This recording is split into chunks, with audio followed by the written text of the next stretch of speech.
Hello and welcome to Comedy in a Nutshell. I'm your host Mark Decano, and each episode on this podcast I ask the people in comedy about what comedy means to them. We discover the why behind the wit, the how beneath the howlers, and the what beyond what's the deal with airline food. I'm the comedy nerd who's seen over 1,600 comedians perform live comedy, and you can find out more about my journey in comedy fandom on my website, thecomedynerd.com. If you'd like to hear from comedians even half as much as I do, then please like, subscribe, rate, review and share the podcast. Thank you. My guest this episode is a writer, podcaster and comedian who was described by Chortle as one of the UK's smartest, most vital stand-ups, and was described by me as one of the most intelligent and erudite comedians I've seen. It's stand-up comedian Milo Edwards. Let's wind the clock back all the way to the beginning then. Was comedy a big thing in the family growing up? Sort of, I would say. Like my people who came round to my house, even latterly, like the sort of time when I was a parent, when I was alive, but let's start again. At the time when I was an adult, but my parents were still alive, was the sentence I was trying to negotiate there. People would say, "Oh, you're always like taking the piss out of each other in your family." And I guess, as is often the case with family units, when you're raised in one, you'd have very little perception of what other people's are like. Other than over the years, through having sort of long-term relationships, I've had more intimate experience of other people's family lives. And generally what I found is a lot less taking the piss and a lot more yelling. Whereas I think a lot of things in our house are probably mediated through humor. And my parents were always, they liked comedy. I mean, probably less so stand-up, although they did watch a bit of stand-up, but they liked, I can remember when I was being a young kid, like watching a lot of things like Only Fools and Horses and stuff with my parents, that kind of stuff. Coming from like a real Cockney household, a lot of their tastes were kind of like skewed in that direction. But then I think in the heyday of the panel show, my parents were quite into panel shows, the sort of Have I Got News for You and Mock the Week and stuff like that. So I can remember that's probably kind of where I first came into contact with the idea of stand-up comedy, or kind of being a professional comedian rather than just like loosely the genre of comedy on television. So was going to university when you did the Footlights, was that your first experience of performing comedy? Kind of, yes. So I was, as is often the way in sort of suburban schools in the UK, my only outlet, I always liked being funny and doing stuff that I considered to be funny. Yeah. I did once, famously in my family, perform stand up at a school talent show when I was like 8. Oh wow. With jokes that I'd gotten from a joke book, which I later discovered was what stand up comedy was until about 1980. They were just doing that, but on television, just like, oh no, I'm doing the one about the vicar and the horse today, so you can't do that one, all right? So in a way I was whatever the opposite of ahead of your time is, behind one's time. That was me. I was doing sort of vaudeville at the age of 8, and and so then sort of last kind of when I was at school, sort of drama was the main outlet for that, so I was quite into drama, and did sort of funny stuff in that a little bit. I think I used to really annoy the people who were into drama, because I wasn't really into drama. What I was into was comedy, but I was quite good at drama. Right. And so I turned up at the drama class and kind of like ruined it for the people who were normally the top of the class in drama, but whilst having none of the passion for musical theatre that any of them shared, which I think they really found quite insulting. And fair enough. If you're going to insult anyone, I think the musical theatre people is a good place to start. So I had a little bit of experience of kind of like humorous drama / sketches, and what I really envisaged myself doing was sketch comedy. But then I turned up at university and discovered that I didn't have any friends who wanted to do comedy, so I quickly decided to do something on my own, and then ended up with stand-up. And over the years I have learned that by and large working with other people will cause you a lot of problems. So in that way, stand-up is great. I've many even successful group projects, but they nevertheless cause me a lot more stress than the projects I do on my own. So going into stand-up then, did you have in mind like particular influences or inspirations?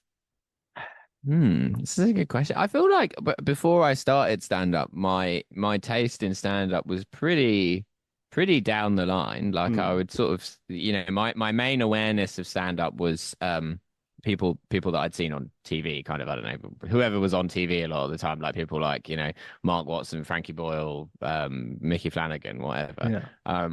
But then in a way that hasn't changed all that much. I'm much more of a comedian than I am a comedy fan. Like a lot of comedians that I speak to are real like comedy nerds, and they're Mm. always going on about like fucking American comedians that I've never heard of and all this kind of shit. And I'm just like, yeah, but it's not made you any better, has it? Like, it's all, I've seen it as something that I just do. I just kind of I exist in the world and then I write comedy about it. And there are some comedians who I really like, although I find that most of my comedians that I really like are comedians that I've worked with. Mm. And I'm not like a huge fan of a lot of particularly famous comedians. There's, the obvious, like I like Stuart Lee because that's he's a great example of the sort of genre that I work in. Mm. And there'll be like, comedians here and there that are like kind of almost the opposite of what I do. And I like them for that reason. But generally speaking, yeah, I would say I'm much more of a comedy doer than a comedy viewer. Don't get high on your own supply. So, not being someone who really watches comedy that much, then, I mean, are there different genres of comedy than your own that still interest you or that you could watch, or are you specifically unable to watch it because now you see it as a comedian would rather than an audience member might? Yeah, I guess I don't want to like sort of denigrate the business of comedy too much because I will on occasion watch comedy and enjoy it if you can imagine such a thing. I think particularly at the Fringe where there's like a lot of people concentrated in one place who are actually good. Yeah. And it's easy to go and see them. Like I'll go and see probably like, maybe like 15, 20 shows over the course of the Fringe and I'll enjoy most of them. Mm. But there'll be like shows that I have very deliberately chosen because I want to see them or because someone whose opinion I trust has recommended it. And that is a small group of people. And it's not always the people who are good at stand-up either. There are a lot of people who are good at stand-up who make very suspect recommendations, and there are some people who are shit whose recommendations are excellent. So it's clearly a different skill. That's all we can say. Yeah. Yeah, I just don't. I think I have. I don't know. I find it's very hard for me to enjoy something which I don't think is like excellent. Even though I think there's plenty of room for stuff that's not excellent. I think it's a necessity of any, like, how many mechanics are excellent? Like, I think, if it can fix your Yaris, it's probably fine. Like, and I think there's room in comedy for fixing the Yaris. Like, I don't think everything has to be like genre defining, A lot of people, they go out on a Friday night, they're sniffing their keys and they want their Yaris fixed, and that's fine. I don't see any problem with either the consumer of that or with the purveyor of it. But it doesn't interest me. And so as a result, whilst I love comedy, it's harder for me to enjoy it than it is for me to enjoy something else. I can watch quite shit like drama or movies and be or like more. I'm probably still more critical than a lot of people are, but nevertheless, I'm like I can sort of put it out of my mind a bit. I can watch something mindlessly, and I find that much more relaxing than watching comedy. I see watching comedy more as like a like how they send like solicitors and doctors on like professional upkeep courses. Yeah. Like I quite often like watch like stand up and particularly like clips on social media in that way, in a kind of forensic sort of like, what's going on here? Is there a new trend here that I should be aware of, or that kind of thing? And very occasionally I will see something so funny I will actually send it to someone. Someone will post a stand-up clip and I will send it to my girlfriend and I'll be like, you see this? And it's usually something that's had about 8 likes. And I'm like, this is what I'm talking about. And this is why my stuff has very little commercial future. Is that something that analytical, that critical sort of mindset, is that something that you turn on yourself? Because when I see your comedy, it comes across as very sort of intelligent, but very, it's a carefully crafted piece always. Are you overly critical of your own material? Do you have to spend that much time honing it and polishing it, do you think? Oh yeah, hate myself. Loathe it. Wasn't where I was going, but yeah. Yeah. Yeah.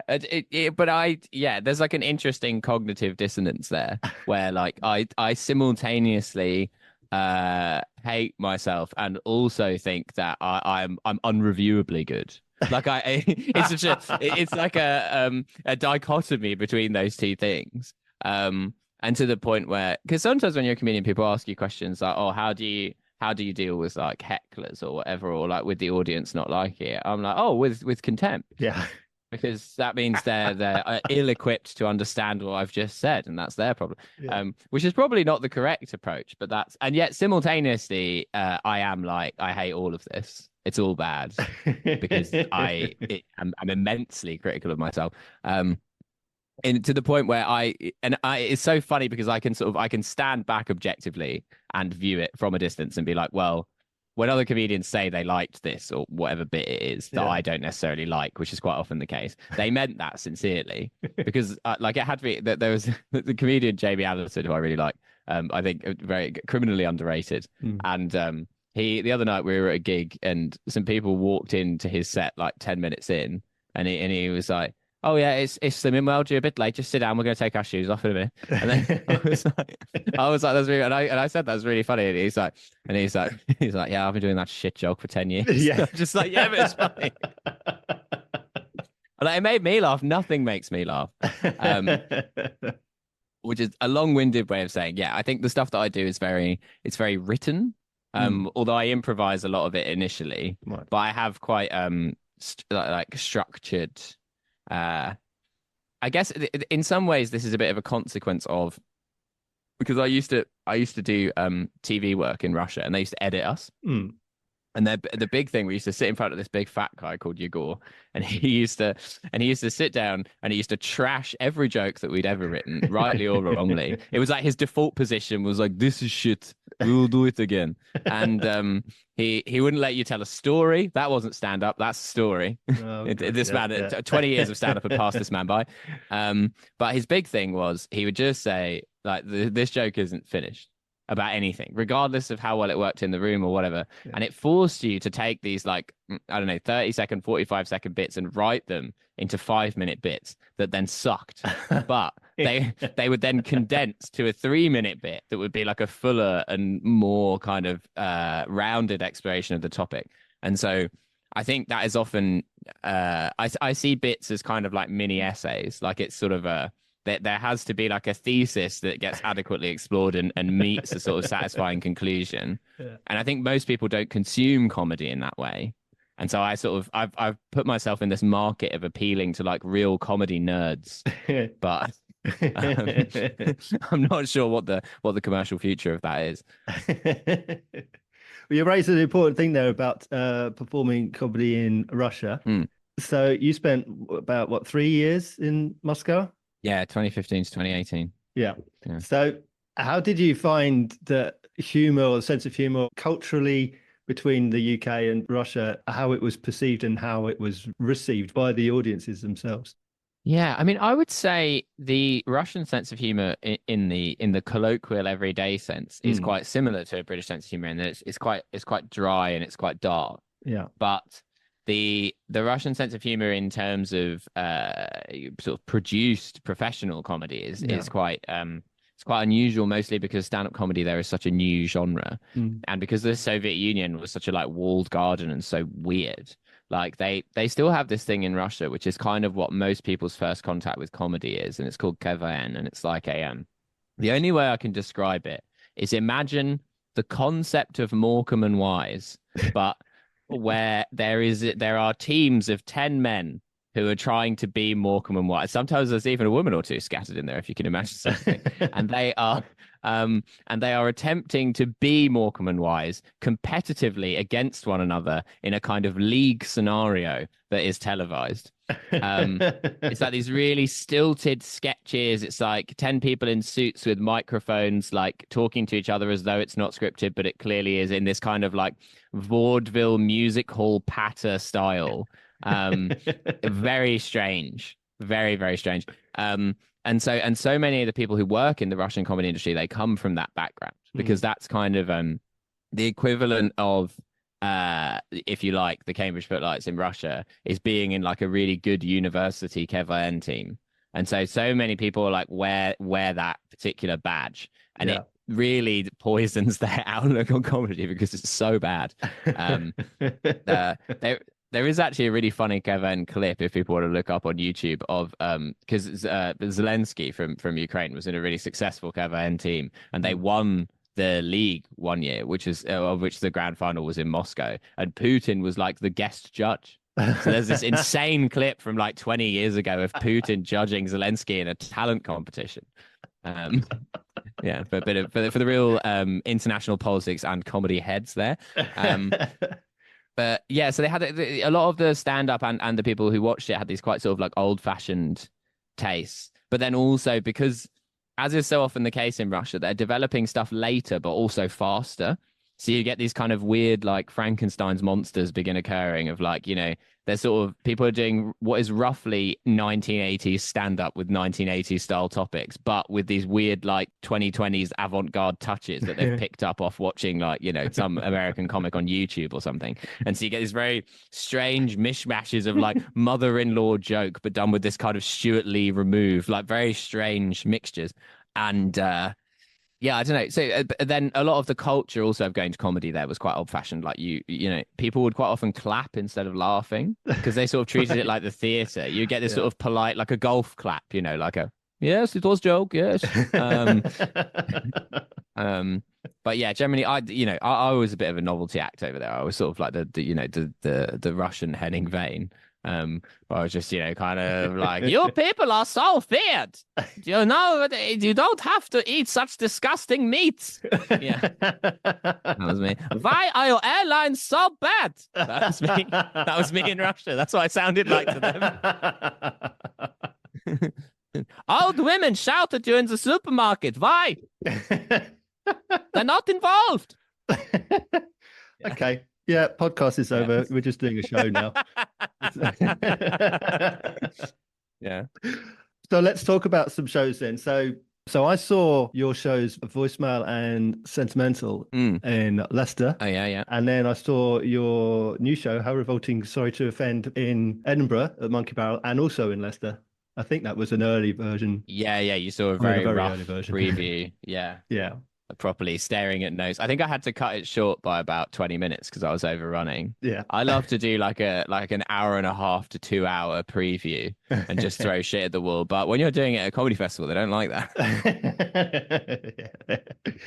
And then latterly I saw your 2019 show, Pintos, which is about your life in Russia, of course. Oh yeah, on YouTube. On YouTube, yes. 2 specials up there now, so you can feast.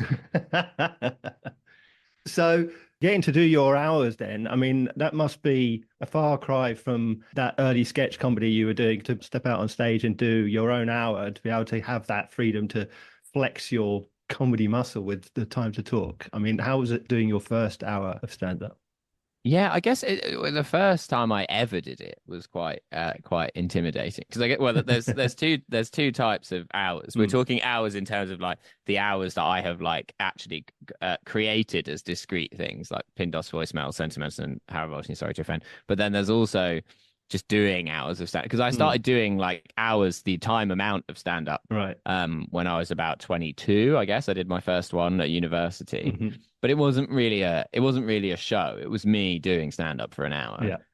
It was sort of quite basic in the sense that it was almost American in character. Imagine that, walking out on stage and simply doing disconnected jokes for an hour. And then I did a couple more probably until that time around kind of 2018 when I started writing Pindos. That was and I think it was the right time to kind of I'd had the experience of just physically doing an hour on stage, just like, well, I can do this. And then I had that time in Russia, which was kind of about, for me anyway, what I learned was tightness and like bit construction. But they were very much geared towards these 8-minute slots on TV. So I got to a point where I was like, I've learned what I can learn from this. Goodbye. I went back to the UK with the ambition to write hours. And since that point, I found that the hour format is really what I like working in because what I find there's a lot more humor in is weaving things together and finding the through lines and kind of that. I find that the hour generates itself, where I mean, sometimes the process is more difficult than others, but generally speaking, once I've figured out what I want to talk about, which is normally the hard bit, then I usually end up with far too much material because it naturally, the connecting of these bits together naturally triggers more ideas. And some of those ideas are shit. And I have to be ruthless with those ideas. But yeah, sort of gradually, I don't find producing an hour difficult. So making the hour likable for me personally, and making it something that works for audiences can be trickier, because I think it's sort of the conclusion I've come to is that comedy is it's an inaccessible art form masquerading as an accessible one, and sort of music is the opposite. Sort of it seems complicated, but it can be enjoyed in an incredibly simplistic way, where like you can listen to incredibly complicated music and enjoy it whilst having no understanding of how it was constructed or what it's about. Whereas comedy is kind of the opposite. Like you have to enjoy comedy more or less on the level at which it was constructed. Like if you don't understand what's being talked about or understand the reference points or whatever, it simply will not be funny to you. And there's no getting around that. And so this is why Franz Ferdinand are like massive in South America. It's not because South Americans have all learned English enough to understand, whatever the fuck the lyrics are about. It's because you don't need to understand it. It's just they're just good songs. And so I often find I've written a joke and then I'm like, I think this is funny or interesting. And then what I have to do is construct it in a way where people who haven't spent their entire adult life erroneously learning about jokes and how they're constructed will find funny. Because I don't think it's even about like, it's not like a matter of like intelligence or education. A lot of it is just about, to me, where a joke would go is so obvious that I construct jokes in this very like minimalist way sometimes, or in a way like I just failing to hold the hand of the audience because they're not as like jaded by the concept of a joke as I am. Like they need more. Like they need to be fed it a little bit. Whereas I'm like, no, obviously, like I'm doing a kind of pick your own strawberries approach, which quite often is so that going through that process with my director and trying to be like, there's an old Chris Rock quote about like 9 times out of 10 if they don't laugh they haven't understood the premise, and I try and remind myself of that on occasion. Sometimes I ask people if a joke maybe doesn't land, perhaps do they keep it in just for their own amusement? The same question applies here, but also, do you sometimes think, well, you should get that? Why aren't you laughing? This joke's too good for you. I need a better class of audience member. Yeah, sometimes I do feel like that. I have I would say I have a commitment to the right answer, but I don't always know what the right answer is. And so I don't want to leave in jokes that aren't working for my own vanity. I'm quite wary of that. But also, I don't want to get rid of jokes early on which actually should work. And there's a small adjustment, or maybe they need to find the right crowd. I mean, there was a joke in voicemail where I talk about how, like, young people on TikTok consider the Arctic Monkeys to be classic rock. And then I say, TikTok indeed. And then I would say 50% of the time that joke would crush, and the other 50% of the time it would get nothing, like stone fucking nothing. And every time that happened, I was just like, what is your problem? That is a great joke. No one has done that joke before, miraculously, despite the fact that the app is called fucking TikTok. Like and it's perfect. There's no fat on it. It just yeah. And then, but thankfully, when I taped the special, people did laugh. And then when I posted it on TikTok and Instagram, there were all these comments like TikTok indeed, cry laughing emoji, and I'm just like, so it's not that the joke is too complicated for people to understand. So the 50% of people in the live audience, I don't know what the problem was, but yeah. So sometimes I will battle the audience on a joke, and sometimes I discover that a joke actually it only works in the context of then subsequently being explained to the audience. But then there is something deeply funny. And you can't do this every time. You have to use it sparingly. But sometimes you'll tell a joke and it never gets a laugh because it's too complicated. And then you can just be like, right, stop. And then explain. And then if done in the right way, sometimes explaining the joke is great. But it's, risky territory. You talked about like the responses to your post there. What about sort of feedback and criticism? I think one of the things that stands out in my mind is that after voicemail was Chortle, wasn't it? Steve Bennett said Yeah. something about a lack of sentimentality, and of course your next show then is sentimental. Yeah. So, I mean that's a pretty big response to a comment. So, do you take feedback in that sense kind of to heart? Mhm. Does it weigh heavily on you or not in most respects? This is an interesting question. I mean, I think reviewers are a lot like the cops in that, I sort of accept that the fundamental necessity of their existence, and some of them are probably fine and doing their best, but I also think a lot of them should probably be investigated and routinely removed from their profession of choice. It attracts a lot of people who aren't qualified for the job. Shall we say that? Yeah. I and so I feel as though I will respect a good review, as in a review that is well written. Mhm. But I'm also in the position where I just feel like when I get a bad review, it's like, no, I'm not in that category. I can get like an okay review, and okay for me is bad. Right. But like when people start saying like, "Oh, this was bad," I'm like, "No, you need to go to some other stuff. I'm sorry." Like if you think this was bad, you don't understand where the average is. Like sometimes my girlfriend will say to me that like a woman is average looking, and I'm like, you don't understand what average looking is. I'm like that.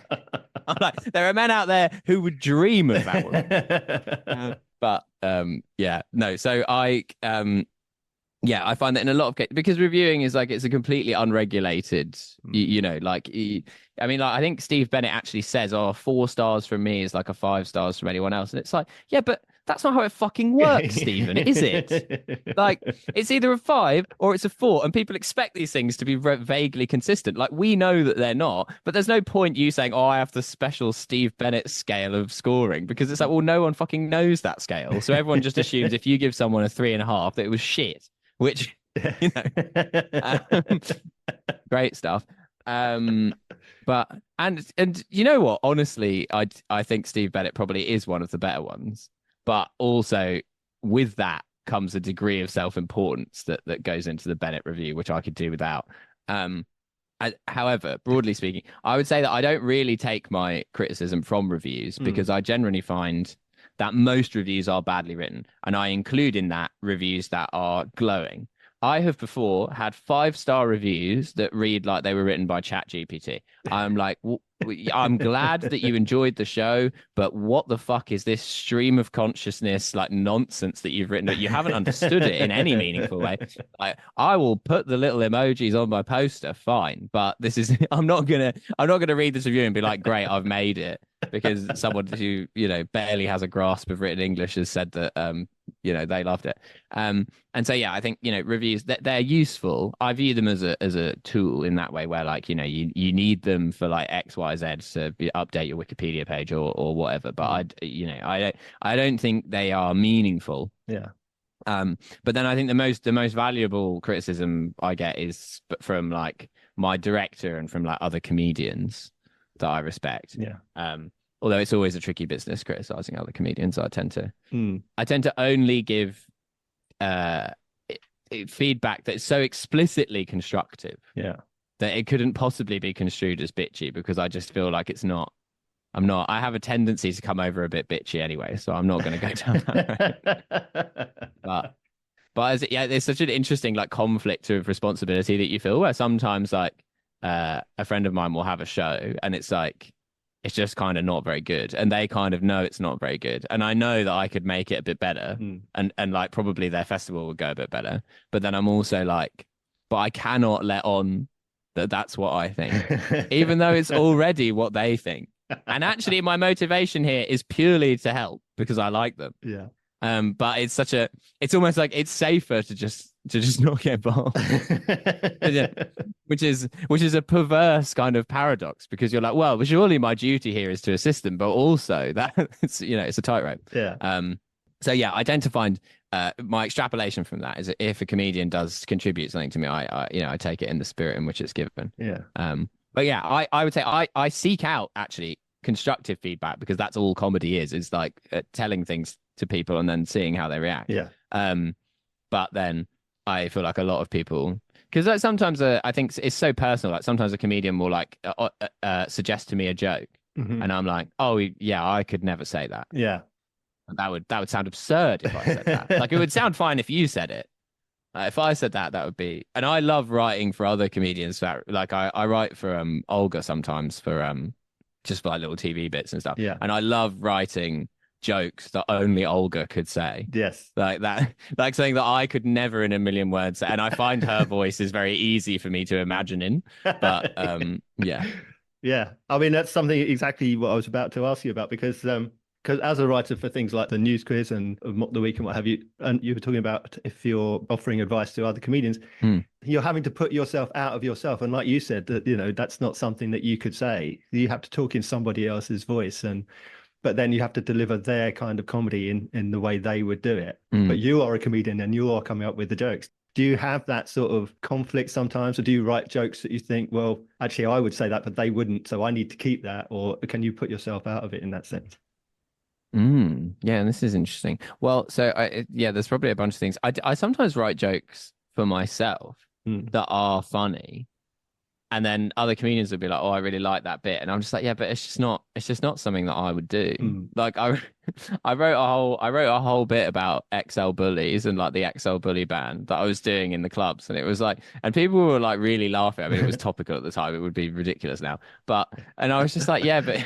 It's just not the sort of thing I would do. It's like the sort of thing that, like, I don't know, like Jimmy Carr would do or something. It just felt, it was very like, you know, it was a bit Route One, but anyway, but it was funny. Yeah.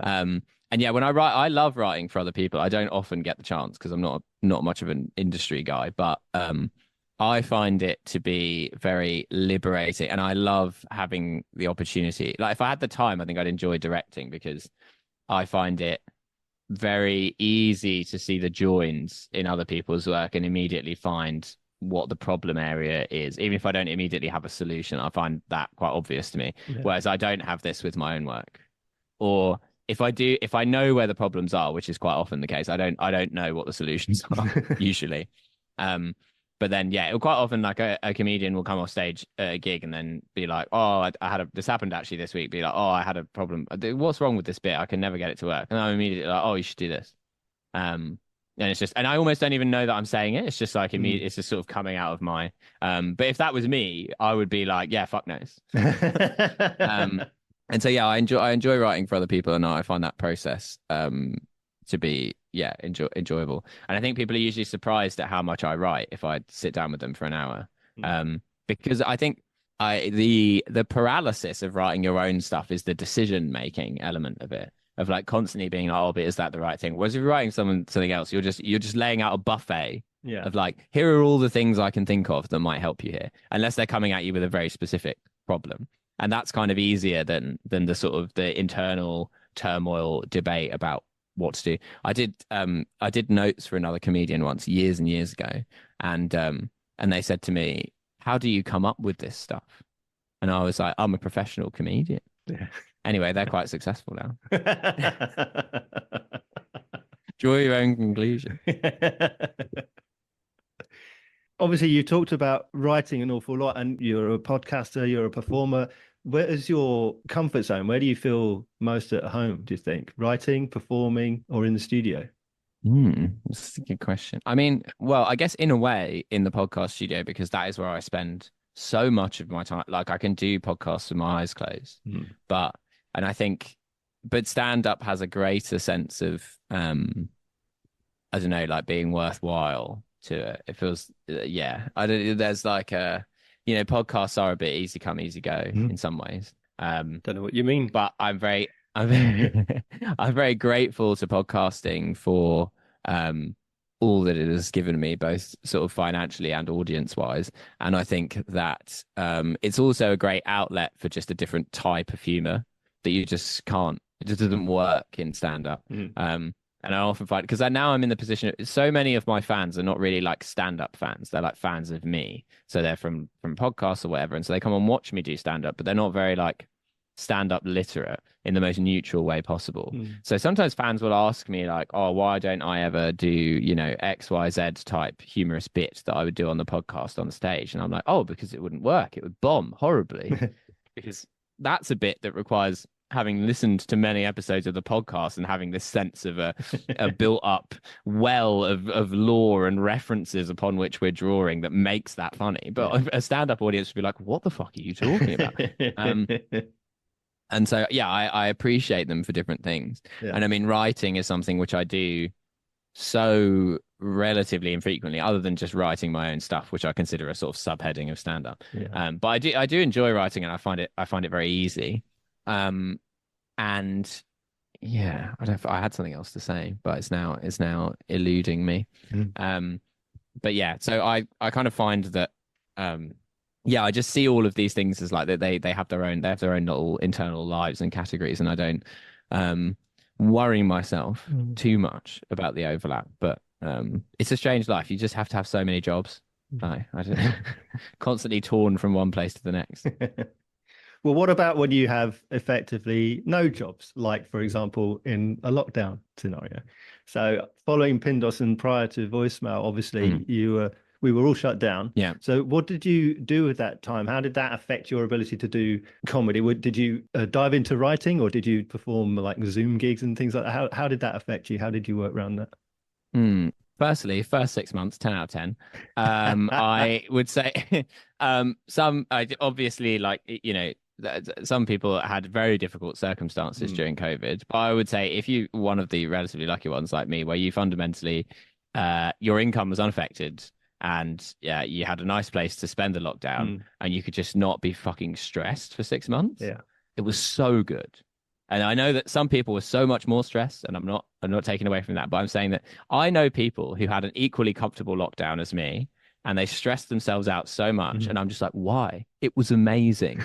you could just not do it. Like, it was like I played video games like a teen. Like, it was like, yeah, I don't know. I found it so like restorative and regenerative. And I spent all of this time with my mum, who was like really like kind of like suffering from the very recent death of my father. And like, it kind of, yeah, it was a great period in my life in many ways. Which is the sidebar to saying that. I was lucky in that I had the podcasting, and the podcasting really like took off loads during lockdown. So not only had my expenses gone down massively because I wasn't doing anything, but also I was suddenly making a load more money, and I had all this time and creative energy to invest, because I feel like so much of my energy at the moment, and in general, it just goes on like the constant logistics of life, like and especially like because I run a business, like of just being here, being there, calling this person, doing this, the amount of like, I would say, unimportant ish tasks, like bullshit tasks that take 5 minutes and are not really, you know, anyone could do. I could have a PA do these if I could afford a PA, but they're things that I nevertheless have to think about and keep track of, and that saps so much of my energy. And then whereas in the lockdown, I was like, well, all I can do is record podcasts and like maybe do like TikToks or whatever. And so it kind of, me and one of the guys from the podcast, we started this whole new format on the podcast where twice a month we did this discussion show about Britain, because he's American. I'd explain Britain to him, which has been like a massive hit for us. And like these little things kind of appeared, I think, just because I had that kind of creative space and energy. And I'm just like, wow, imagine if I had that all the time. But yeah, anyway, I found it to be a great period. I did, I think, one Zoom gig that I was asked to do, and I was like, that was the worst thing I've ever done.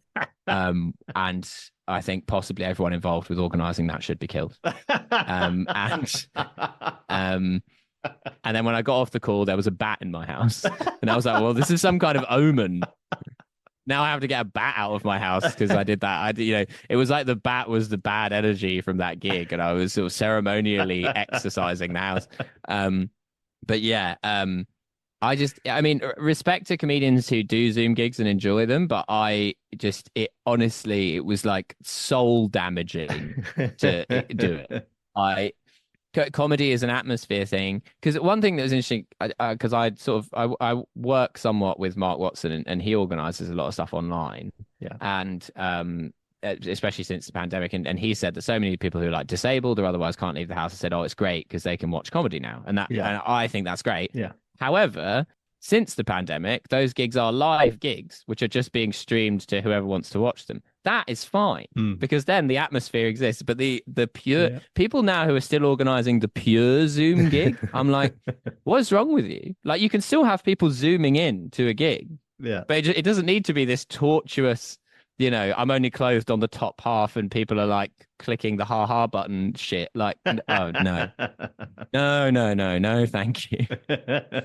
But yeah, it was rough out there for a lot of comedians who weren't previously podcasters because you know there was no income. So if that was what you had to do, then that's what you had to do. Yeah. We've talked a little bit about some of your shows. We've talked a little bit about Edinburgh. So what has your festival experience been like as a whole, whether it's the social side, the industry side, or the performance of your own shows? I love the Edinburgh Fringe. And I also hate the Edinburgh Fringe. But I think what sort of goes back to the previous answer in some ways, where I feel like the Edinburgh Fringe is a time of immense focus. And I feel as though during the festival is the time when I most feel like a stand-up comedian rather than a man who has 11 jobs, one of which is stand-up comedian. Yeah. Because it's just like you're in the mix. It's that focus. I'm not commuting. I'm just like, you know, I'm doing a show every day and I'm doing spots around it and I'm seeing shows and I'm talking to other comedians. And that's so rarely an experience that I have, particularly in London or whatever. And so I find getting a bit more of that into my life is quite useful. Like I now seem to go to Australia pretty much every year and kind of do the same thing there, which is great. And it just helps to kind of, I don't know, feel like I'm taking some time out of my schedule to do stand-up. Whereas a lot of the time it's sort of stand-up fitting in and around other things, because I'm now in a fortunate position where, you know, the podcast is kind of a job in the sense that it pays all the bills and it you know, but it also it has the requirements of a job. Like it has a schedule of production, there's deadlines that can't be missed and so on. And so sometimes stand-up can get kind of lost in the middle of that. However, would I say that necessarily if I had less other things to do, I wouldn't still procrastinate from stand-up? I can't make those kind of promises. But yeah, and so I find, being at the Fringe, both, kind of socially, creatively, it's great. I've very few complaints. I see it a bit like university in that way. Like people are constantly telling me that they found university like really stressful or whatever. I'm like, did you? What? Why? I'm like, it was fun. Did you miss I'm like, this bit is stressful. I remember I found it mental at the time, but now looking back on it, I find it even crazier that there were so many people at Cambridge who were like, they just don't understand how bad Cambridge is for your mental health. And I'm like, my mental health was never better than when I was a kid. Like everything that's happened to me since Cambridge, terrible for my mental health. Like it was like a soft play area. I don't know how. It's not that I'm saying that that kind of environment can't possibly have someone's mental health, but I struggle to imagine how you could possibly be like, oh, this is the bit of my life that's going to be hard. Rather than, if you're finding this hard, I would wager strap in for, your 20s and 30s, because you're not going to like those. So I love the Fringe, but there are obviously stressful elements, and some people are more stressed out of them than others. Like I read the reviews, many people don't. I respect not reading the reviews, but I also just feel as though I have to, because I'm like, well, come on then, what are you saying about me? We have to face down our foes in this life. And obviously there's like a kind of, I don't know, there is a bit of a school type bitchiness about the Fringe in some ways, like that sort of who are the cool kids, who's getting the awards, all of this kind of stuff. Who are the really cool kids who are slagging off the people who are trying to get the awards? the meta textual level of the Fringe. And then you remember that it's all comedians, so everyone was bullied at school anyway, so what's the point? So how does that experience compare when you're in Edinburgh and you're settled in one venue, and you're at the same time every night you're doing your show? You do spots on the outside, but you kind of know where you are, you're in your space. How does that compare to as you are now on tour? How do they weigh up against one another? Because when you don't know which room you're in from one day to the next a lot of the time. Yeah, I hate moving. I just really I don't mind driving. I quite like driving, but there's something kind of stressful about sleeping in a different place every night. And I'm not one of these people who's like, oh, I need to sleep in my own bed or anything like that. It's just that like physically moving all of your stuff from one place to another place every day Yeah. is something which drives me slightly insane. Um, but I can work with it. I can live with it. Mm. Um, and yeah, I do like that being settled in a place for a bit. It's kind of nice. But I like seeing new places and that kind of thing, so I don't mind. But it depends on kind of like the intensity of the schedule. Mm. I quite like doing like, 1, 2, 3 dates on the spin and then coming home for a bit. Yeah.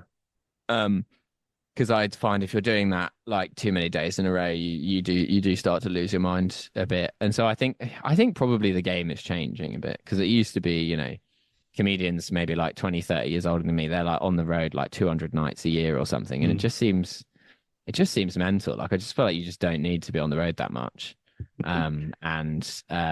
Yeah, I don't really have a desire to be. I think I like doing stand up and I like kind of being on the road, but in balance with other elements of my life. Like I don't, yeah, like it just feels like that era of like, oh, I was on the road the whole time, so I didn't see my kids grow up. Seems like crazy now, like because you just don't have to do that. But I hope I'm right. So, do you think, looking back, and obviously with many, many years to go, is there one lesson that sort of you've taken so far that informs your philosophy going forward? God, one lesson that informs my philosophy going forward. What are the big things? Yeah, I don't know really. There's probably so many things I've picked up in different areas. I think a recent epiphany that I've had is that people are nicer than you think. I think is the big.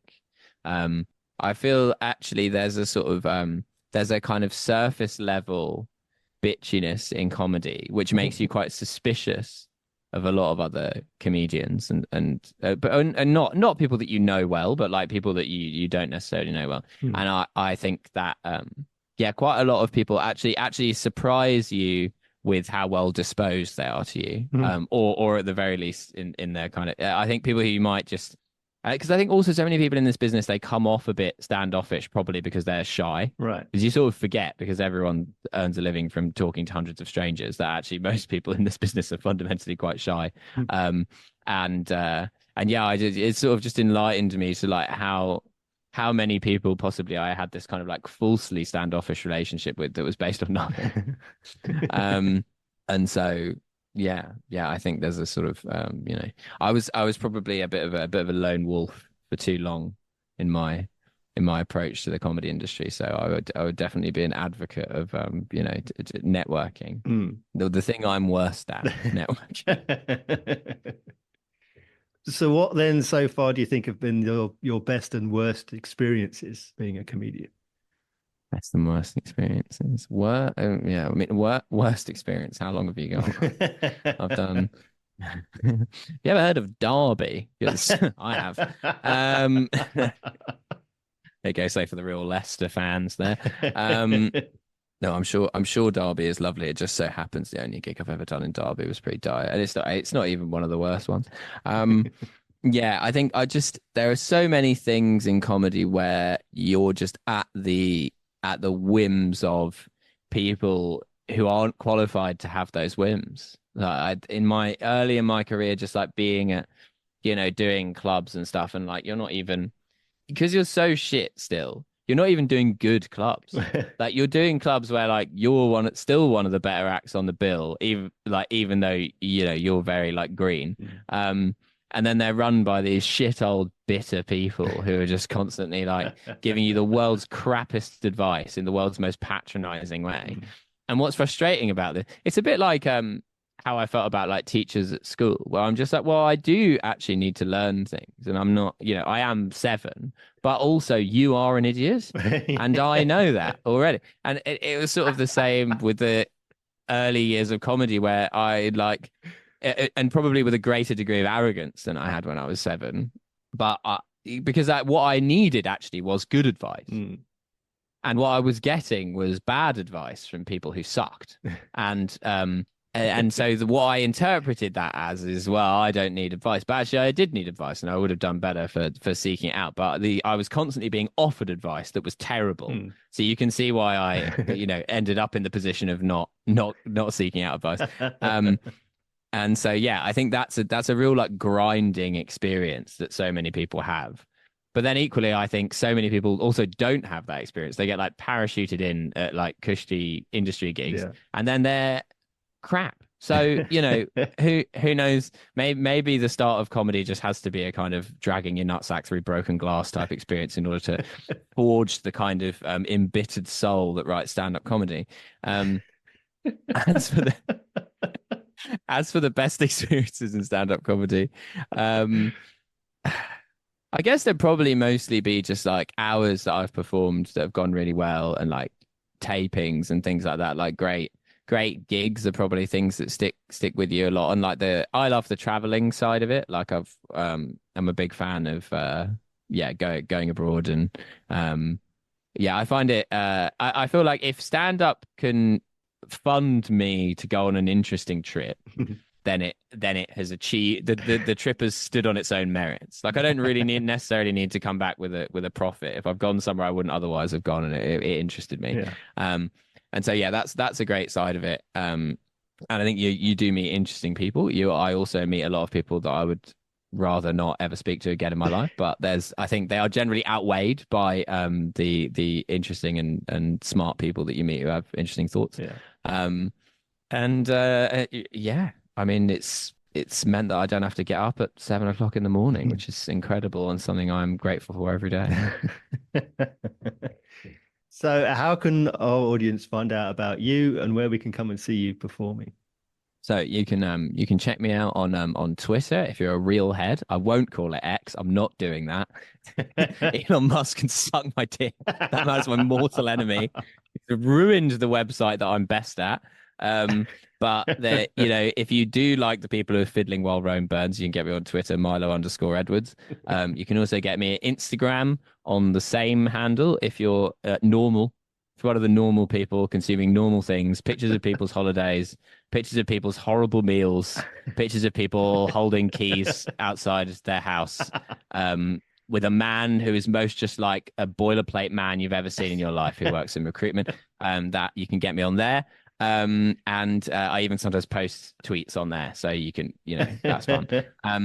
And then TikTok, if you're a sicko in a more kind of, teenager sort of way, if you believe gluten is colonialist or whatever the sort of things people comment on my TikToks, you can find me on there. I'm at Milo Edwards 3 on TikTok because TikTok has no respect for me. Who are Milo Edwards 1 and 2? Who are these guys? Question. Just to put it out there. Like, it's a weird name. Come on, not many people have got that name. And I'm on UK tour at the moment. Yeah. I am coming all over the UK. So check miloedwards.co.uk/live-shows. All over the country. Not Derby though, I assume. No, not Derby. We had to pull Leicester. But only because I'd been in Leicester more like too recently. And I did warn the tour managers about this, but they had confidence that I didn't share. And also it was way earlier than the other dates. I think there was a fuck up with Leicester. Love the people of Leicester. They normally attend my shows very well. This was an error. But yeah, pretty much every other city. So please come to that. Specials on YouTube, podcasts. I have 3 podcasts. Glue Factory is a comedy podcast. There you go. That's one you can check out. We had Jeremy Vine on recently. So then my last question, as is always the same, Milo, how would you sum up comedy in a nutshell? How would I sum up comedy in a nutshell? Well, it's sort of it's a way of making the mentally ill entertaining, isn't it? I feel as though it's a performing arts outlet for the cynical. And that is why I cannot bear it when there are people who are like, but he's too cynical. Let's get the cynicism out of comedy. No, everything else is for you. Let us have this. Let there be something for cynical people, because we're right.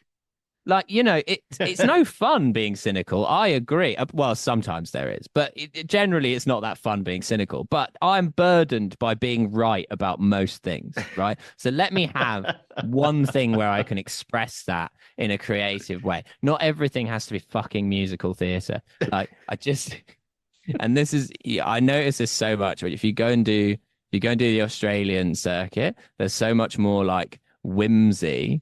And like, oh, after the comedy, we're going to have the lip sync battle. And I'm like, sorry, have I turned up at Pride by mistake? Like, an event that it's completely fine to have, but a different event. That's not comedy is cynical. It's a different. If you want to go to heaven, that's fine, but that's a different event that appeals to a different demographic.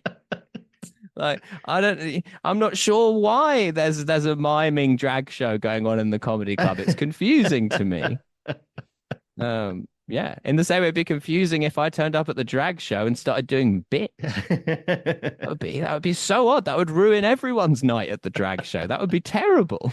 This is why comedy isn't performed at parades. It's performed in dank basements. Exactly. Yeah, we'd be terrible at a parade. Can you imagine that? A bunch of people with their hands in their pockets going by on a float, muttering. That's a comedian's float. Yeah, don't make eye contact with them. They consider it an act of aggression. Milo, thank you so much for being my guest today. It's been fantastic. It's been my pleasure.